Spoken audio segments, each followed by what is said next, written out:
الحمد لله الذي أنزل على عبده الكتاب ولم يجعل له عوجا وتبارك الذي جعل في السماء بروجا وجعل فيها سراجا وقمرا منيرا وأشهد أن لا إله إلا الله وحده لا شريك له وأشهد أن سيدنا ومولانا محمدا عبده ورسوله أما بعد فأعوذ بالله من الشيطان الرجيم بسم الله الرحمن الرحيم إنما يخشى الله من عباده العلماء صدق الله مولانا العظيم مولاي صل وسلم دائما أبدا على حبيبك خير الخلق كلهم. قابل صد احترام علماء کرام، میرے محترم بزرگوں اور عزیز طالب علم ساتھیوں، بخاری شریف کی اختتامی حدیث شریف کی بابرکت مجلس ہے،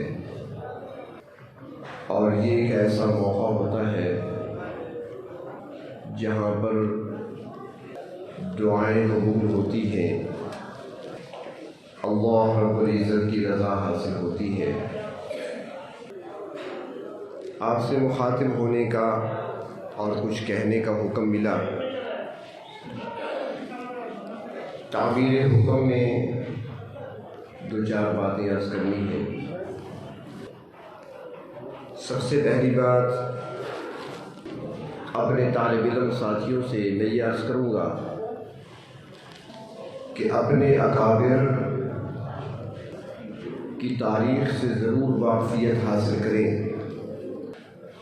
دنیا میں وہی قوم اپنی منزل حاصل کر پاتی ہے جو اپنے اکابر کی تاریخ کو اپنے سامنے رکھتی ہے، اور دنیا میں وہ قومیں اپنی منزل کا راستہ گم کر بیٹھتی ہیں جو اپنے اکابر کی تاریخ کو بھول جاتے ہیں. آج اس دور میں مدارس کے خلاف، علماء کے خلاف بولنے والی زبانیں کم نہیں ہیں. ہر انداز سے، ہر طریقے سے، ہر میدان میں اور ہر موقع پر مدارس پر بھی انگلی اٹھائی جاتی ہے، اور مدارس سے فارغ ہونے والے علماء کو بھی تنقید کا نشانہ بنایا جاتا ہے. ہمارے سادہ لوگ مسلمان، ہمارے وہ نوجوان جو اس وقت میڈیا کے ساتھ زیادہ جڑے رہتے ہیں، پرنٹ میڈیا ہو یا الیکٹرانک میڈیا، جب وہ سنتے ہیں بار بار یہ تذکرے تو وہ بھی ان کے ساتھ شامل ہو جاتے ہیں. ان کے دماغوں پہ بھی وہی بات چھا جاتی ہے، اثر انداز ہو جاتی ہے کہ بات تو ان کی ٹھیک ہے کہ مدارس نے آج تک کیا پیدا کیا سوائے مسجد کے امام کے، سوائے ایک مؤذن کے، یا مدرسے کی چٹائی پر بیٹھ کر پڑھانے والے مدرس کے علاوہ انہوں نے کیا پیدا کیا؟ تو پہلی بات تو یہ ہے کہ جس ادارے کا جو کام ہوتا ہے، جس ادارے میں جو چیز پڑھائی جاتی ہے، جس مقصد کے لیے ادارہ کھولا جاتا ہے، تو اس ادارے سے وہی افراد ہی نکلا کرتے ہیں. اگر یہی اعتراض ہم کریں کہ ایک میڈیکل کالج نے کیا کیا ہے، اس نے ملک کی کون سی خدمت کی ہے سوائے ڈاکٹر پیدا کرنے کی، اور کیا کیا ہے؟ میڈیکل کالج نے صرف ڈاکٹر دیے ہمیں، وہاں سے کوئی انجینئر نہیں نکلا، وہاں سے کوئی سائنسدان نہیں نکلا، تو پھر وہ لوگ ہمیں کہیں گے تم غلط کہہ رہے ہو، تو میڈیکل کالج ہے، وہاں سے جو بھی نکلے گا وہ میڈیکل کا اسٹوڈنٹ ہی یہاں پہ آئے گا، یہاں سے ڈاکٹر بن کر ہی نکلے گا، اور اگر انجینئر بننا ہے تو اسے بھی میڈیکل کالج میں نہیں آنا پڑے گا، اسے انجینئرنگ یونیورسٹی میں جانا پڑے گا۔ تو بھئی وہاں تمہاری عقل کام کرتی ہے تو یہاں بھی عقل کو استعمال کرو نا، کہ یہ ادارہ کس لیے بنایا گیا تھا۔ اس ادارے سے ہم نے ڈاکٹر نہیں نکالنے تھے، اس ادارے سے ہم نے انجینئر تیار کر کے نہیں نکالنے تھے، اس ادارے سے ہم نے سائنسدان تیار کر کے نہیں نکالنے تھے، ہم نے تو اس ادارے سے شیخ الحدیث نکالنے تھے۔ کیا آپ کو نظر آتے ہیں یا نہیں نظر آتے؟ ان اداروں سے تو شیخ التفسیر نکلے ہیں، شیخ الحدیث نکلے ہیں، مدرسین نکلے ہیں، اور ایک فن نہیں کئی فنون یہاں پر پڑھائے گئے، ہر فن کا ماہر نکلا ہے۔ اور اگر مقابلہ کرنا ہے تو ہمارے اداروں نے جو کچھ دیا ہے امت کو، جو کچھ دیا ہے قوم کو، قرآن و حدیث پر عبور رکھنے والوں میں سے دیکھ لیا جائے، جو ہم نے ایک مفتی تقی عثمانی ان مدارس نے ہمیں دیا ہے، تم اس کے معیار کا ایک ڈاکٹر کسی میڈیکل کالج کا دکھا دو۔ ان مدارس نے مفتی ضرب خان رحمت اللہ علیہ جیسا ایک شیخ التفسیر ہمیں دیا ہے، ان مدارس نے کسی انجینئرنگ یونیورسٹی کا ایک انجینئر اس مقابلے کا دکھا دو۔ اداروں نے کیا دیا ہے؟ اداروں نے تو وہ کچھ دیا ہے کہ مقابلہ تو اپنی جگہ، اگر نظر اٹھا کر دیکھو گے تو تمہاری پگڑیاں گر جائیں گی سر سے، ان کے مقام کو نہیں دیکھ پاؤ گے۔ ہمارے نوجوان جب ان کو پڑھتے ہیں اور سنتے ہیں تو پھر لاجواب ہو جاتے ہیں۔ تو بہر طور میں عرض کر رہا تھا، اپنے اکابر کی تاریخ کو پڑھیں، اور آج جو ہمیں کہا جاتا ہے کہ ان مدارس نے کیا دیا، ان مدارس نے دین کا دفاع کیا ہے، ان مدارس نے اسلام کی حفاظت کی ہے، ان مدارس نے قرآن کی حفاظت کی ہے، ان مدارس نے اللہ کے رسول صلی اللہ علیہ وسلم کی احادیث مبارکہ کو محفوظ کیا ہے، ان مدارس نے دین کو صرف محفوظ نہیں کیا بلکہ محفوظ رکھتے ہوئے ہم تک پہنچایا ہے۔ آج جو ہم تک دین محفوظ ہمیں ملا ہے، بغیر ملاوٹ کے ملا ہے، ایسے نہیں ملا۔ ہر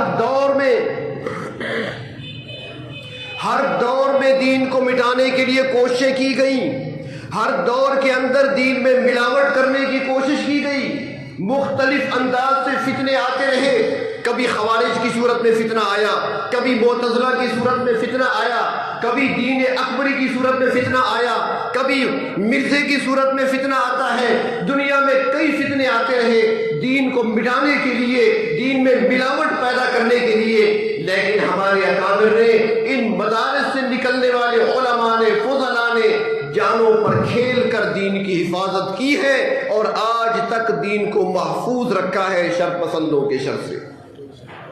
یہ مدارس کا کمال ہے۔ چاہے ان کی جنازے جیل سے نکلے، چاہے ان کے جسموں پر کوڑے پڑتے رہے، یہ کوڑے کھانا کوئی آسان نہیں ہے۔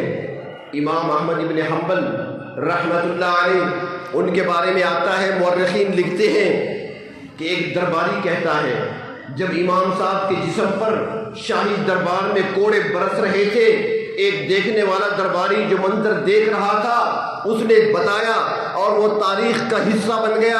وہ کہتا ہے کہ میں نے جو کوڑے احمد کی پیٹھ پر برستے ہوئے دیکھے، اگر وہ کوڑے کسی ہاتھی کی پیٹھ پر مارے جاتے تو ہاتھی بھی درد سے بلبلا اٹھتا، لیکن احمد وہ پہاڑ تھا استقامت کا کہ ان کے قدموں میں لرزش نہیں آئی۔ کس لیے کیا سب کچھ؟ یہ کوڑے کھائے کس لیے کھائے؟ امام مالک کو اگر گدھے پر سوار کر کے جوتوں کا ہار پہنا کر مدینے کی گلیوں میں گھمایا جا رہا ہے، یہ سب کچھ برداشت کر لیا تو کس لیے کیا؟ انعام تو وہ بھی لے سکتے تھے، لیکن دین میں ملاوٹ نہیں ہونے دی۔ ہر دور کے اندر قربانیاں دیں، بلکہ اگر ہمیں آزادی ملی ہے، آج اگر ہم ایک آزاد وطن میں سانس لے رہے ہیں۔ آج اگر ہماری زبانیں آزاد ہیں، آج اگر ہمارے جسم آزاد ہیں، آج اگر ہمارے خیالات آزاد ہیں، تو یہ آزادی اگر ملی ہے تو یہ بھی ہمارے اکابرین کا ہم پر احسان ہے۔ ذرا تاریخ کو اٹھا کر تو دیکھیں، بالا کوٹ کی پہاڑیوں میں آزادی کی جنگ لڑنے والا شاہ اسماعیل شہید کون تھا؟ سید احمد شہید کون تھا؟ کہاں سے؟ کیا وہ مدارس سے نکلے ہوئے نہیں تھے؟ 1857 کی جنگ آزادی میں جانوں کے نذرانے پیش کرنے والے کیا مدارس کے طالب علم نہیں تھے؟ اور تحریک خلافت چلانے والے، تحریک ریشمی رومال چلانے والے لوگ کون تھے؟ یہی مدارس کے لوگ تو تھے۔ انہوں نے جنگ لڑی ہے آزادی کی، انہوں نے جنگ لڑی ہے انگریز کے خلاف، انہوں نے جنگ لڑی ہے ہمیں آزاد کرانے کے لیے، اسلام کی بقا کی خاطر، اسلام کی حفاظت کی خاطر، اسلام کی نشر و اشاعت کی خاطر انہوں نے قربانیاں دی ہیں، اور آج اسلام ہمارے پاس خالص صورت میں موجود ہے۔ تو اپنے اکابرین کی تاریخ کو یاد رکھنا یہ زندہ قوموں کا شیوا ہے، اور جو قومیں اپنے اکابرین کی تاریخ کو یاد رکھتی ہیں وہ کبھی مار نہیں کھایا کرتی، ان سے کبھی منزل گم نہیں ہوا کرتی، اور وہ اپنی منزل کو پا لیا کرتی ہے۔ لیکن جو اپنے اکابرین کی تاریخ کو بھول جاتے ہیں پھر ان کو صحیح منزل نہیں ملا کرتی، پھر وہ بھٹکتے رہتے ہیں اور منزل پانے میں ناکام رہتے ہیں۔ تو ان مدارس کی برکت ہے کہ ان مدارس کی وجہ سے ہی آج ہمیں جو دین نظر آ رہا ہے خالص صورت میں، جو دین کی صورت نظر آ رہی ہے خالص صورت میں، انہی کی برکت ہے اور انہی کا ہم پر احسان ہے۔ اپنے اکابرین کو اپنی دعاؤں میں بھی یاد رکھا کریں، اپنی دعاؤں میں بھی یاد رکھا کریں، فائدہ آپ کو بھی ہوگا۔ بڑی عجیب سی بات ہے، حدیث شریف میں آتا ہے، یہ طالب علموں کے لیے عرض کر رہا ہوں، ایک نکتہ ہے، شاید یہ آپ کو کتابوں میں نہ ملے، یہ صحبتوں سے ملا کرتے ہیں کچھ نکتے۔ ایک حدیث شریف میں آتا ہے، آپ نے حدیث پڑھی ہوگی، کہ جو ایک مرتبہ نبی اکرم صلی اللہ علیہ وسلم پر درود بھیجتا ہے تو اللہ تعالیٰ اس پر 10 رحمتیں نازل فرماتی ہیں۔ ایسا ہے نا؟ حدیث ٹھیک ہے نا؟ معتبر بھی ہے نا؟ ضعیف ہونے کا فتویٰ تو نہیں لگاؤ گے؟ جو ایک مرتبہ درود شریف پڑھتا ہے نبی اکرم صلی اللہ علیہ وسلم کی ذات پر تو اس پر اللہ تعالیٰ 10 رحمتیں نازل فرماتے ہیں۔ توجہ میری طرف ہے، ایک بڑا قیمتی نکتہ عرض کر رہا ہوں۔ ایک بار درود شریف پڑھا، 10 رحمتیں آپ پر نازل ہوئی اللہ کی طرف سے۔ یہ حدیث یاد رکھیں۔ دوسری حدیث ہے، روایات میں آتا ہے کہ اللہ کے محبوب صلی اللہ علیہ وسلم نے ارشاد فرمایا، مفہوم عرض کر رہا ہوں، الفاظ وہ نہیں ہے، مفہوم ہے، کہ جس نے میرے کسی حقیقی وارث کے پیچھے نماز پڑھی گویا اس نے میرے پیچھے نماز پڑھی۔ یہ روایت ہے، پڑھی ہے نا؟ کسی صحیح عالم کے پیچھے جس نے نماز پڑھی تو اللہ کے نبی نے کیا فرمایا؟ گویا اس نے میرے پیچھے نماز پڑھی۔ تو جو وارث ہیں ان کو مقام کیا مرتبہ مل رہا ہے؟ وراثت میں سے حصہ مل رہا ہے۔ اب ان چیزوں کو سامنے رکھ کر ذرا دیکھیں، اگر ان کی تشریح آپ کے اساتذہ آپ کے سامنے کر چکے ہوں گے، میں بھی عرض کر رہا ہوں کہ جو ایک مرتبہ اللہ کے محبوب پر درود بھیجتا ہے، اللہ کے نبی، اللہ کے محبوب وہ ہستی ہے جو رب تعالیٰ کو بہت پیارے ہیں، آپ کی ادائیں بھی اللہ کو پسند ہیں، آپ اللہ کو پیاری ہیں، جو ایک بار درود بھیجتا ہے، ایک بار رحمت بھیجتا ہے، اللہ اس رحمت بھیجنے والے پر 10 رحمتیں نازل فرماتے ہیں۔ اللہ کے نبی نے فرمایا جو علماء ہیں یہ میرے وارث ہیں، جو مصلی پر کھڑا ہے یہ میرا وارث ہے، جو میرا حقیقی وارث ہو اس کے پیچھے جس نے نماز پڑھی گویا اس نے میرے پیچھے نماز پڑھی۔ تو ان کو سامنے رکھ کر اندازہ لگائیں کہ جو شخص کسی اللہ کے نبی کے حقیقی وارث کے لیے دعا کرتا ہے رب تعالیٰ اس کی ضرورتیں اپنی طرف سے پوری کر دیتے ہیں۔ حضرت ٹھیک عرض کر رہا ہوں، اسی حدیث پہ دیکھ لیا جائے، اسی سے یہی نظر آ رہا ہے کہ انعام ملے گا جو اللہ کے نبی کو مل رہا ہے ان کے وارثوں کو بھی ملے گا۔ جو ایک بار اللہ کے نبی پر درود بھیجے اس پر 10 رحمتیں نازل ہوتی ہیں۔ جو ان کے کسی وارث کے لیے دعا کرتا ہے تو رب تعالیٰ اس کی ضرورتیں پوری کرتے ہیں، اس کی دعائیں ان کی برکت سے قبول فرماتے ہیں۔ لہذا اکابرین کے لیے دعا کیا کرے، فائدہ آپ کو ہی ہوگا، ان کو تو ہوگا، ان کے درجے بلند ہوں گے، لیکن زیادہ فائدہ وہ آپ کو ہوگا۔ ہمارے حضرت رحمۃ اللہ علیہ فرمایا کرتے تھے، مجھے ایک مرتبہ فرمانے لگے کہ جب بھی کسی کتاب کا مطالعہ کرو تو کتاب کھول کر پہلے سورۃ اخلاص پڑھ کے 3 مرتبہ صاحب کتاب کو ایصال ثواب کر دو، بشرطے کہ کتاب اپنی ہو۔ ایسے نہیں کہ آپ انگلش کی کتاب کھولیں اور ایصال ثواب کرنے بیٹھ جائیں، آپ سائنس کی کتاب کھولیں، ریاضی الجبرا کھولیں اور ایصال ثواب کرنے لگیں، ایسے نہیں۔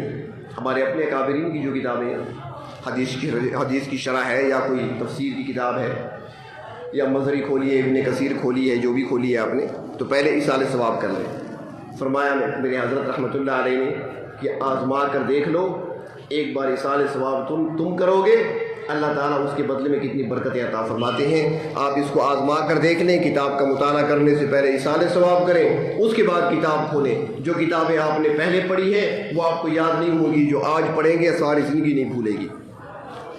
اللہ تعالیٰ ایسی برکت عطا فرماتے ہیں۔ تو اپنے اکابرین کی تاریخ کو یاد رکھنا، اور دوسری بات اپنے اکابرین کو اپنی دعاؤں میں یاد رکھنا، ان کے احسانات ہیں ہم پر۔ یہ کوئی اتنا آسان کام نہیں ہے، اداروں کا چلانا آسان کام نہیں ہے۔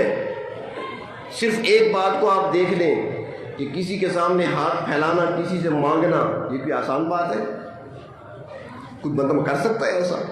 کسی کے پاس، کسی شریف بندے کے پاس اگر پیسے نہیں ہیں، ضرورت مند ہے، اور آپ اس سے کہیں کہ یار کسی سے قرض لے لو، تو وہ کیا کہے گا؟ یار شرم آتی ہے، مجھے شرم آتی ہے۔ وہ قرض نہیں مانگ سکتا، اپنے کسی دوست کے سامنے اپنے حال بیان نہیں کر سکتا کہ اس وقت میں کس حال میں ہوں، شرم آتی ہے۔ اور یہاں اسٹیج پر کھڑے ہو کر ایک ایک سے مانگنا، کسی سے 10 روپے مل رہے ہیں، کسی سے 5 مل رہے ہیں، کسی سے 100 مل رہے ہیں، یہ کوئی آسان کام تو نہیں ہے مانگنا، لیکن یہ مانگنا اللہ کے لیے ہے۔ رب تعالیٰ کتنے خوش ہوتے ہوں گے جب بندہ اپنی عزت و وقار کو ایک طرف رکھ کر اللہ کے دین کے لیے لوگوں کے سامنے ہاتھ پھیلا رہا ہوتا ہے۔ میرے استاد محترم حضرت مولانا قاری محمد نواز صاحب رحمۃ اللہ علیہ ایک مرتبہ مجھے کہنے لگے، قاضی صاحب انسان کا منہ 2 مرتبہ ٹیڑھا ہوتا ہے، انسان کا منہ 2 مرتبہ ٹیڑھا ہوتا ہے۔ میں نے کہا حضرت وہ کب اور کیسے؟ فرمایا ایک موت کے وقت اور دوسرا چندہ مانگتے وقت۔ بڑے عجیب انداز سے وہ فرما رہے تھے۔ تو چندہ مانگنا کوئی آسان کام نہیں ہے، لیکن دین کی حفاظت کے لیے، دین کے دفاع کے لیے، دین کے نشر و اشاعت کے لیے جب آپ کے سامنے دامن پھیلایا جاتا ہے، ہاتھ پھیلایا جاتا ہے، آسان نہیں ہے کام۔ لیکن انہوں نے اس میں آر محسوس نہیں کی، کبھی اس میں شرم محسوس نہیں کیا، کبھی اس کو اپنے لیے آر نہیں سمجھا، بلکہ اللہ کے دین کی خدمت کرتے ہوئے سوال بھی کیا ہے، مانگا بھی ہے، لیکن خدمت دین کو نہیں چھوڑا۔ تو ان اداروں کا ہم پر احسان ہے کہ ان اداروں نے ہمیں شیخ الحدیث دیے، ان اداروں نے ہمیں شیخ التفسیر دیے، ان اداروں نے ہمیں مقرر دیے، ان اداروں نے ہمیں خطیب دیے، ان اداروں نے ہمیں ادیب دیے، ان اداروں نے ہمیں خالص لوگ دیے، ان اداروں نے ہمیں اللہ کے ولی دیے، اولیاء یہاں سے پیدا ہوئے، اتقیاء یہاں سے پیدا ہوئے، متقی لوگ یہاں سے پیدا ہوئے، ایسے لوگ بھی یہاں سے پیدا ہوئے جنہوں نے آگے چل کر دین کی وہ خدمت کی ہے کہ آج تک دنیا ان کی معترف ہے۔ یہ سارے مدارس سے نکلے ہیں، ان مدارس کی برکت ہے۔ تو اس لیے ان مدارس کے ساتھ تعلق رکھنا، ان مدارس کے ساتھ محبت کا تعلق رکھنا، یہ اپنے ایمان کے دفاع کے لیے ضروری ہے۔ اور علماء سے نفرت رکھنا، علماء کو تنقید کا نشانہ بنانا ایمان کو خطرے میں ڈال دیتا ہے۔ کسی رسالے میں دیکھ رہا تھا کہ ہمارے لاہور میں جماعت اہل حدیث کے ایک بہت بڑے عالم گزرے ہیں، ان میں سے غزنوی خاندان میں سے شاید کہ مولانا داؤد غزنوی ہیں، یا ان کے خاندان کی کسی بزرگ کا واقعہ ہے کہ وہ بیٹھے ہوئے تھے، انہی کی اپنی جماعت یعنی غیر مقلدین میں سے ایک نوجوان خطیب آیا، ان کے سامنے بیٹھا اور بیٹھ کر حضرت امام اعظم ابو حنیفہ رحمۃ اللہ علیہ کی شان میں اس نے کوئی جملے ایسے کہہ دیے۔ جب اس نے یہ جملے کہے تو غزنوی صاحب رحمۃ اللہ علیہ نے فوراً فرمایا کہ خاموش ہو جاؤ، نہ کہو ایسے، خاموش ہو جاؤ۔ وہ خاموش ہو گیا، وہ چلا گیا۔ جب وہ چلا گیا تو حضرت غزنوی رحمۃ اللہ علیہ نے جو ساتھ بیٹھے تھے ان سے کہنے لگے کہ سنا تھا تم نے اس گستاخ کو، جو جملے اس نے کہے ہیں نا، علماء کے خلاف، بزرگوں کے خلاف ایسی زبان استعمال کرتا ہے، اگر یہ باز نہ آیا تو مجھے خطرہ ہے کہ اس کا خاتمہ کفر پہ ہوگا۔ اور پھر دنیا نے دیکھا کہ وہی مولوی جب اس کی موت واقع ہوئی تو مذہب اس کا مرزائیت کا تھا، مذہب قادیانیت پر اسے موت آئی۔ اس لیے محبت کا تعلق رکھیں۔ ہمارے استاد محترم ایک واقعہ سنایا کرتے تھے، وہ فرماتے تھے کہ قاضی ابو یوسف رحمۃ اللہ علیہ بیٹھے تھے، پڑھا رہے تھے، وہاں پر مجمع بھی ہزاروں میں ہوا کرتا تھا، پڑھنے والے شاگرد ہزاروں میں ہوا کرتے تھے، تھوڑی تعداد تو نہیں ہوتی تھی، مکبر کھڑے ہوتے تھے آواز کو آگے پہنچانے کے لیے، کافی مجمع ہے، سبق ہو رہا ہے حدیث شریف کا۔ اس دوران ایک شخص کھڑا ہوا اور اس نے سوال کیا قاضی ابو یوسف رحمۃ اللہ علیہ سے کہ حضرت میرا ایک سوال ہے چھوٹا سا۔ انہوں نے فرمایا پوچھو کیا سوال؟ تو وہ کہنے لگا آپ یہ بتائیں کہ نبی اکرم صلی اللہ علیہ وسلم اپنے سر مبارک پر جو ٹوپی استعمال کیا کرتے تھے وہ سفید رنگ کی ہوا کرتی تھی یا کالے رنگ کی؟ قاضی ابو یوسف رحمۃ اللہ علیہ نے فرمایا کہ اکثر سفید رنگ کی ہوا کرتی تھی۔ پھر اس نے دوسرا سوال کیا کہ حضرت یہ بتائیں کہ آپ صلی اللہ علیہ وسلم جو ٹوپی سر پہ استعمال کیا کرتے تھے وہ سر کے ساتھ لگی ہوتی تھی یا اوپر کو اونچی ہوتی تھی؟ کچھ ٹوپیاں اوپر کو اونچی ہوتی ہیں نا، جیسے کراکلی وغیرہ، اور کچھ ٹوپیاں سر کے ساتھ لگی ہوتی ہیں، کپڑے والی ٹوپیاں۔ تو قاضی ابو یوسف نے فرمایا کہ وہ ٹوپی مبارک جو تھی سر کے ساتھ لگی ہوتی تھی، اوپر اٹھی ہوئی نہیں ہوتی تھی۔ تو اس شخص نے فوراً کہا کہ حضرت آپ کی دونوں چیزیں خلاف سنت ہیں، دونوں چیزیں آپ کے خلاف سنت ہیں، آپ کی ٹوپی بھی سفید نہیں ہے، آپ کی ٹوپی اوپر کو اٹھی ہوئی ہے، خلاف سنت ہے۔ اب قاضی ابو یوسف رحمۃ اللہ علیہ مسرت پہ بیٹھے ہیں، استاد کی حیثیت میں بیٹھے ہیں، پڑھا رہے ہیں، باقی سارے شاگرد بیٹھے ہیں، ایک ہی شخص اعتراض کر رہا تھا۔ حضرت جلال میں آ گئے، فرمانے لگے اے نوجوان، اگر تیرا سوال کرنا اور بات کرنا میری اصلاح کے لیے تھا تو یہ اصلاح کا موقع نہیں ہے، کہیں کسی اور وقت مجھ سے بات کر لیتا، تنہائی میں مجھ سے بات کر لیتا، یہ اصلاح کا موقع نہیں ہے کہ لوگوں کے سامنے مجھ سے ایسا سوال کر، ایسا اعتراض کر۔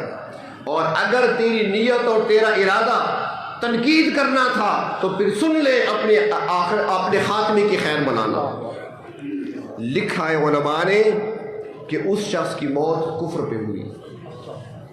علماء سے محبت رکھیں، مدارس سے محبت رکھیں، پڑھ نہیں سکتے آپ، آ نہیں سکتے، داخلہ نہیں لے سکتے، محبت کا تعلق رکھ سکتے ہیں، اس لیے ان کے ساتھ محبت کا تعلق رکھیں۔